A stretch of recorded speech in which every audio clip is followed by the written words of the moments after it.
আইকা মানে হলো প্রচুর পরিমাণে আপনার ঘন গাছপালা, ঘন পাতা গাছপালা। এই গাছপালার নিচে মানুষ বসবাস করতো, এই জন্য এটাকে বলা হয়েছে আসহাবুল আইকা। এই দুইটি জাতির কথা আজকে বলা হচ্ছে। শুরু হচ্ছে আউযু বিল্লাহি মিনাশ শাইতানির রাজীম, বিসমিল্লাহির রহমানির রহিম।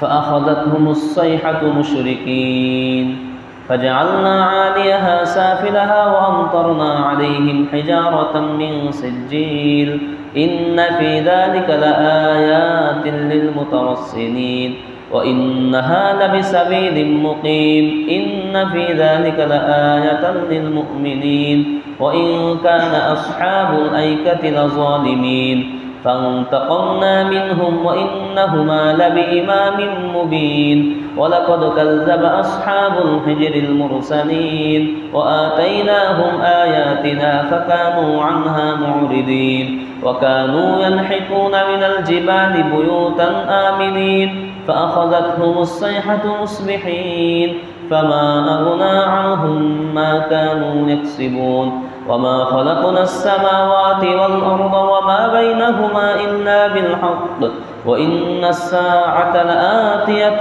فاصفح الصفح الجميل إن ربك هو الخلاق العليم ولقد آتيناك سبعا من المثاني والقرآن العظيم لا تمدن عينيك إلى ما متعنا به أزواجا منهم ولا تحزن عليهم واخفض جناحك للمؤمنين وقل إني أنا النذير المبين كما أنزلنا على المقتصمين صدق الله العظيم فأخذتهم الصيحة مشركين। এখানে যে লূত নবীর জাতিকে কিভাবে ধ্বংস করা হলো, আল্লাহ বলছেন যে সকালবেলায় সূর্য উদিত হওয়ার সময় তাদেরকে বিকট আওয়াজ এসে তাদেরকে আক্রমণ করলো। এমন পরিমাণে আওয়াজ, যেই আওয়াজে মানুষের একবারে কানের পর্দা ফেটে মানুষ বেহুশ হয়ে জমিনের উপরে পড়ে গেল। এই যে সামান্য রূপপুর পাওয়ার প্ল্যান্টের যে আওয়াজ কয়দিন হলো, এতেই তো আমার অস্থির, মনে হচ্ছে যে কিয়ামত এখনই মনে হয়ে যাবে। তো এই আওয়াজ তো কিছুই না। তো এমন বিকট আওয়াজ যে এলাকাবাসীর কানের তলা ফেটে মানুষেরা বেহুশ হয়ে জমিনের উপরে পড়ে গেছিল এক আওয়াজে। এমন বিকট আওয়াজ এই সকালবেলায় সূর্য উদিত হওয়ার সময় এই আওয়াজটা হলো। ফাজআলনা আলিহা সাফিলাহা, আল্লাহ বলছেন যে এরপরে যখন সবাই বেহুশ হয়ে জমিনের উপরে পড়ে গেছে, তো বেহুশ হওয়া মানুষকে তো মারতে সুবিধা, এখন আল্লাহ তাআলা এই জমিনটাকে উল্টাই দিলেন, জমিনের নিচে ফেরেশতাদের পাখনা ঢুকাই দিলেন। আর এটাই যে রুটি বা ডিম যেরকম মামলেট করে বা ভাজে, এরকম নিচে চামচ ঢুকাই দিয়ে জমিনটা উল্টে দেওয়া হলো। সেই জমিনটা কোন জমিন জানেন? এই যে জর্ডানে, হ্যাঁ আপনার, হ্যাঁ কি বলে, এই যে রেড সি, মৃত সাগর যেটা, এটা হলো সেই এলাকা। এই উল্টাই দেওয়ার ফলে এখানে এই নদী মানে এই মৃত সাগর হয়। তো এটা আমি উলট পালট করে দিলাম, উপরের পাশ নিচের পাশে করে দিলাম। ওয়ামতারনা আলাইহিম হিজারান, এবং আমি পাথরের বৃষ্টি, মিন সিজ্জিল, পাথরের কঙ্কর, এই পাথরের বৃষ্টি বর্ষণ করলাম। এক তো উল্টায় দেওয়াই হয়েছে, এরপরেও যেন একেবারে আন্ডা বাচ্চা কিছুই না থাকে, সেই জন্য পাথরের বৃষ্টি শুরু হলো এরপর, যে ওদের একবারে নাম গন্ধ পর্যন্ত মুছে যাবে। কারণ এদের গুনাহ কি ছিল? এরা পুরুষে পুরুষে জেনা করত, পুরুষে পুরুষে সমকামিতা করত, এটা ছিল তাদের সবথেকে বড় অপরাধ। এবং আল্লাহকে তো বিশ্বাস করতোই, সেই সঙ্গে এটাও ছিল বড় অপরাধ। ইন্না ফি যালিকা লাআয়াতিন লিল মুতাওয়াসসিমিন, আল্লাহ বলছেন যে এখানে এই যে ঘটনার মধ্যে, লূত নবীর এই ঘটনার মধ্যে রয়েছে লিল মুতাওয়াসসিমিন, আপনার শিক্ষা রয়েছে। এই শিক্ষাটা কাদের জন্য? জ্ঞানবানদের জন্য, বিবেকবানদের জন্য, বুদ্ধিমানদের জন্য এখানে শিক্ষা রয়েছে। ওয়া ইন্নাহা লাবিসাবিলিল মুকিম, আর এই ঘটনাটা ঘটেছে কোথায়? লাবিসাবিলিল মুকিম, একেবারে জনসম্মুখের পথের রাস্তার ধারে, মানে রাস্তার ধারে, মানে এমন জায়গা না যে মানুষ চেনে না যায় না, এরকম কিছু না, মানে একেবারে মেইন রাস্তার সাথে, যেখানে মানুষ যাতায়াত করে, মানুষের নজরে পড়ে, মানুষ যেন দেখে শেখে, এই জন্য আল্লাহ তাআলা এমন জায়গায় এই ঘটনাটা ঘটাইছেন। যদি এমন হতো যে না কোন জায়গায় কি হয়েছে মানুষ জানে না, কেউ যায় না, দেখেনি, এতে তো শিক্ষা হতো না। এই জন্য একেবারে চোখের সামনে মানুষ রাস্তাতে যাতায়াত করবে, এই চোখের সামনেই। এটা এখন পর্যটন কেন্দ্র, এই যে মৃত সাগর এখন কিন্তু পর্যটন কেন্দ্র। বিশ্বের যতগুলি পর্যটন কেন্দ্র তার ভিতরে অন্যতম হলো এই রেড সি। এখানে মানুষ এখন যাচ্ছে, সাঁতার কাটছে, গোসল করছে। কিন্তু ওরা তো যারা বেশিরভাগ যায় তারা যায় এনজয় করতে, আর যারা মুমিন মুসলমানরা যায় এরা যায় আল্লাহ তাআলার সেই নিদর্শন দেখতে, যে কিভাবে এটা হয়েছিল সেই নিদর্শন দেখতে। ইন্না ফি যালিকা লাআয়াতাল লিল মুমিনিন, আল্লাহ বলছেন নিঃসন্দেহে এই ঘটনার মধ্যে রয়েছে মুমিনদের জন্য শিক্ষা। যারা মুমিন তারা এখান থেকে শিক্ষা গ্রহণ করবে যে না, পুরুষে পুরুষে জেনা করা এটা মারাত্মক গুনাহের কাজ। এটা কখনো মেয়ে লোকের সাথে জেনা করলে তাও একটা পর্যায় আছে, তার শাস্তি আছে। যে জেনাকারী যদি অবিবাহিত হয় তাহলে তাকে 80 দররা মারা হবে, এবং মেয়েকেও 80 দররা। কিন্তু যদি বিবাহিত হয় তাহলে তাদেরকে হত্যা করা হবে। তো এত শাস্তি আছে। কিন্তু যদি পুরুষে পুরুষে জেনা করে এর একটাই শাস্তি, সেটা হলো পাহাড়ের উপরে নিয়ে পাহাড় থেকে তাদেরকে ফেলে হত্যা করতে হবে। ডাইরেক্ট একই শাস্তি, সেটা হলো মৃত্যুদণ্ড। ওয়া ইন কানা আসহাবুল আইকাতি লাযালিমিন, এই যে আসহাবুল আইকার কথা বলছে, যে আসহাবুল আইকা এই যে ঘন জঙ্গল বিশিষ্ট এলাকায় যারা বসবাস করত, তারাও ছিল জালেম। এরা ওই গাছপালা বন জঙ্গলে বসবাস করতো, তারপরেও আল্লাহর সঙ্গে এরা বিদ্রোহ করত, আল্লাহকে মানত না, নবীদেরকে মানত না। ফান্তাকামনা মিনহুম, আল্লাহ বলছে যে আমি তাদের থেকে প্রতিশোধ গ্রহণ করলাম। যে বনে জঙ্গলে বাস করে অনেক আছে না, ফকিন্নি, কিন্তু এরপরও নামাজ নাই, রোজা নাই, হজ নাই, জাকাত নাই, মানে এরপরেও আল্লাহ বিল্লাহ করে না। অনেকে তো অভাবী মানুষ, তাও একটু আল্লাহকে তো ভয় করা উচিত, যে না গরিব মানুষ, আমি কোথায় কীভাবে, আল্লাহ তুমি মাফ করো, বাঁচাও রে, নামাজ কালাম পড়বে, একটু ভালো পথে চলবে। অনেকে আছে যে গরিব মানুষ, এরপরও নামাজ রোজা করে না, এরপরও আকাম কুকাম করে বেড়ায়। যার অর্থ আছে, বড় লোক, সে আকাম কুকাম করলে তাও তো একটু মানা যায়, যে না ওর অর্থ আছে, অর্থের গরমে এইগুলা করে বেড়াচ্ছে।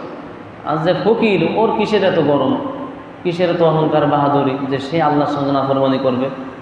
এই জন্য হাদিসেও আছে যে সবথেকে বেশি শাস্তি হবে কিয়ামতের দিন যে দরিদ্র আল্লাহর সঙ্গে নাফরমানি করেছে। গরিব মানুষ কিন্তু আল্লাহর সঙ্গে নাফরমানি করেছে, বড় লোক নাফরমানি করছে, ওর একটা পর্যায়ে থাকবে। কিন্তু গরিব হওয়া সত্ত্বেও যদি আল্লাহ নাফরমানি করে, এর হবে সবথেকে কঠিন শাস্তি। তো এরা জঙ্গলে বাস করতো, এরপরও আল্লাহর সঙ্গে নাফরমানি করতো। আল্লাহ বললেন যে ফান্তাকামনা মিনহুম, আমি তাদের থেকে প্রতিশোধ গ্রহণ করলাম। যে ফকিন্নি হয়েও এত তোমাদের তেজ। ওয়া ইন্নাহা লাবিসাবিলিম মুকিম, আর এটা ছিল লাবিসাবিলিম মুকিম। আপনার ওয়া ইন্নাহুমা বলছে এই দুটা ঘটনাই, এই যে আসহাবুল আইকা যারা জঙ্গলে বাস করত, আর হলো কি বলে আসহাবুল হিজির যারা হচ্ছে ওই পাথর এলাকায় বাস করত, এই দুইটি ঘটনাই লাবি ইমামিম মুবিন, সুস্পষ্ট একেবারে মানুষের সামনে, এবং এখানে রয়েছে মানুষের জন্য শিক্ষা। ওয়ালাকাদ কাযযাবা, আর অবশ্যই মিথ্যাই প্রতিপন্ন করেছিল আসহাবুল হিজরিল মুরসালিন, আসহাবুল হিজররা নবীদেরকে তারা অস্বীকার করত, অবিশ্বাস করত, মিথ্যা বলতো। ওয়া আতাইনাহুম আয়াতিনা, আর আমি তাদেরকে আমার আয়াতসমূহ দান করেছিলাম। ফাকানু আনহা মু'রিদিন, সেখান থেকে তারা মুখ ফিরিয়ে নিত। নবীদের দাওয়াত যখন তাদের কাছে আসতো তখন তারা নবীদের থেকে মুখ ফিরিয়ে নিত। হ্যাঁ কী বলে এসব, আমি জানি। অনেকে বলে না, যখন হাদিস বলা হয় এসব হাদিস জানা আছে, কি আর শুনবো, এগুলো শুনতে শুনতে এত বড় হলাম। তো এরকম তারা মুখ ফিরাই নিত, মানে মানার বেলায় কিন্তু একেবারে $0, কিছুই মানে না। আবার বলার বেলায় কি বলে, ও হাদিস জানা আছে, ও মশলা জানা আছে, এরকম বলে। তা আল্লাহ বলছেন যে এভাবে তারা মুখ ফিরাই নিত যখন তাদের সামনে আমার আয়াতসমূহ তেলাওয়াত করা হতো। ওয়াকানু ইয়ানহিতুনা মিনাল জিবাল, দেখেন তাদের শক্তি কেমন ছিল, যে তারা পাহাড় কেটে কেটে ঘর নির্মাণ করত। আমরা তো যখন ইট গেঁথে গেঁথে বাঁশ দিয়ে, টিন দিয়ে, মাটি দিয়ে ঘর বানাই, তো তখন এই মানুষগুলি পাহাড় কেটে কেটে তারা পাহাড়ের মধ্যে ঘর নির্মাণ করত। মিনাল জিবালি বুয়ুতান আমিনিন, একেবারে নিরাপদ ঘর তারা বানাতো। ফাআখাযাতহুমুস সাইহাতু মুসবিহিন, এরপরে তাদেরকে সকালবেলায় বিকট আওয়াজ তাদেরকে আক্রমণ করলো। ফামা আগনা আনহুম মা কানু ইয়াকসিবুন, তারা যা করেছিল, তারা যা উপার্জন করেছিল, তাদের কাছেও অস্ত্র শস্ত্র ছিল, তাদের কাছেও আপনার বিপদ আসলে পরে বিপদ থেকে উদ্ধার হওয়ার মাধ্যম ছিল, কিন্তু কোনো কিছুই তাদের কোনো কাজে আসেনি। ফামা আগনা আনহুম, তাদেরকে কোনো উপকার করতে পারেনি। মা কানু ইয়াকসিবুন, তারা যা অর্জন করেছিল।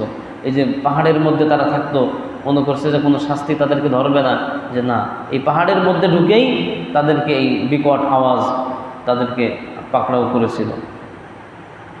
ফামা আগনা আনহুম মা কানু ইয়াকসিবুন ওয়া মা খালাকনাস সামাওয়াতি ওয়াল আরদা ওয়া মা বাইনাহুমা ইল্লা বিল হক। এখন আল্লাহ তাআলা বলছেন যে আসমান এবং জমিন এবং এত উভয়ের মধ্যবর্তী যত বস্তু রয়েছে কোনো কিছুই আমি অযথা সৃষ্টি করি নাই, এগুলা সব মানুষের কাজের জন্য সৃষ্টি করা হয়েছে। ওয়াইন্নাস সাআতা লাআতিয়া, আর কিয়ামত সে তো অবশ্যই আসবে, কিয়ামত এটা অবশ্যই আসবে। ফাসফাহিস সাফহাল জামিল, সুতরাং আপনি মানুষদেরকে সুন্দরভাবে প্রতিহত করুন। মানে প্রতিহত করা মানে কেউ যদি আপনাকে খারাপভাবে কথা বলে গালি দেয়, আপনি তাদের এই খারাপভাবে গালি দেওয়ার প্রতি উত্তরে সুন্দর আচরণ করুন। কেউ আপনার ক্ষতি করলে আপনি তার উপকার করেন। এমন না যে আপনাকে চড় দিল আপনি থাপ্পড় দিলেন, তা না। আপনার সঙ্গে যে খারাপ আচরণ করে আপনি তার সঙ্গে ভালো আচরণ করুন। ইন্না রাব্বাকা হুয়াল খাল্লাকুল আলিম, নিশ্চয় আপনার রব তিনি হচ্ছেন মহাস্রষ্টা এবং মহাজ্ঞানী।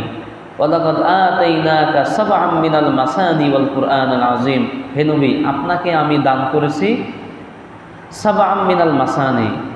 এই মিনাল মাসানি মানে হচ্ছে বারবার পঠিতব্য, অর্থাৎ যেই সূরাটা বারবার পড়া হয় সেটি হলো সূরা ফাতিহা। সূরা ফাতিহা প্রতি রাকাতে প্রতি নামাজেই পড়া হয়, এটাকে বলা হয় সাবউল মাসানি, 7 আয়াত, এমন 7 আয়াত যে 7 আয়াত বারবার পড়া হয়। তো এই সূরা ফাতিহা আপনাকে দান করেছি, আল কুরআনুল আযীম এবং মহাগ্রন্থ আল কোরআন আপনাকে দান করেছি। লা তামুদ্দান্না আইনাইকা, আপনি আপনার চোখ তুলে তাকাবেন না, ইলা মা মাত্তা'না বিহি আজওয়াজাম মিনহুম, তাদেরকে আমি যে বিভিন্ন বস্তু দান করেছি, দুনিয়ার সুখ সামগ্রী যে দান করেছি সেদিকে আপনি তাকাবেন না। ওয়ালা তাহজান আলাইহিম, তাদেরকে নিয়ে আপনি চিন্তিত হবেন না। ওয়াখফিদ জানাহাকা লিল মুমিনিন, আর আপনি মুমিনদের প্রতি নম্র হন। অর্থাৎ যারা নামাজ রোজা করে ইমানদার, তাদেরকেই কিন্তু আল্লাহ তাআলা দুনিয়ার সুখ শান্তি কম দেয়। এদের টাকা পয়সা কম, ঘর বাড়ি ভালো না, এদের দুনিয়ায় জীর্ণ শীর্ণ অবস্থা। কিন্তু যারা আল্লাহর নাফরমানি করে এদেরকে আল্লাহ তাআলা কিন্তু দুনিয়ায় খুব বেশি দেয়। তা আল্লাহ তাআলা বলছেন যে তাদেরকে যে আমি এত বেশি দিয়েছি, এজন্য আপনি তাদের দিকে তাকাবেন না যে হারে এরা আল্লাহকে মানে না, তারপরেও এরা কত পেয়েছে, দুনিয়ায় কত টাকা পয়সা, নাম, জৌলুস, তো এগুলি দেখে আপনি আফসোস করবেন না, তাদের দিকে ঘুরেও তাকাবেন না। আপনি মুমিনদেরকে নিয়ে চিন্তা করেন, মুমিনদের প্রতি আপনি নম্র হন। ওয়াকুল ইন্নী আনান নাযীরুল মুবিন, আর আপনি বলুন যে আমি হচ্ছি একজন স্পষ্ট নাযীর, মানে হচ্ছে সতর্ককারী, আমি একজন সতর্ককারী। কামা আনজালনা আলাল মুকতাসিমিন, যেমনিভাবে আমি নাজিল করেছি আলাল মুকতাসিমিন, বিভক্তকারীদের উপরে। আচ্ছা, এটি ছিল হলো 73 থেকে নিয়ে 90 নম্বর আয়াত পর্যন্ত সূরা হিজির। আগামী দিন শেষ হবে ইনশাআল্লাহ, এবং শুরু হবে সূরা আন-নাহল।